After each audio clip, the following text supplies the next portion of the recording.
যে নত হতে জানে সেই আসলে উচ্চে ওঠে।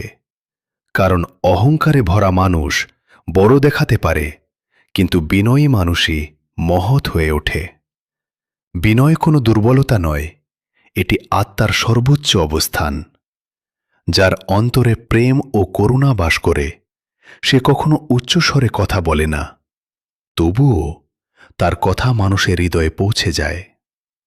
অহংকার আমাদের ভিড়ের মধ্যে থেকেও আলাদা করে দেয়, কিন্তু বিনয় আমাদের সকলের মধ্যে ঈশ্বরকে দেখতে শেখায়। যখন মানুষ অহংকার থেকে মুক্ত হয় তখনই ঈশ্বর তার অন্তরে প্রকাশিত হন। বিনয় সেই শিল্প যার মাধ্যমে না বলেও আত্মা কথা বলে এবং সামনে থাকা মানুষ নিজেই নত হতে বাধ্য হয়। কৃষ্ণ বলেন, যে যত বেশি নত হয় আমি তাকে ততই উচ্চে তুলে ধরি। বিনয় কোনো সাধারণ গুণ নয়, এটি নিজেই ভক্তির এক রূপ।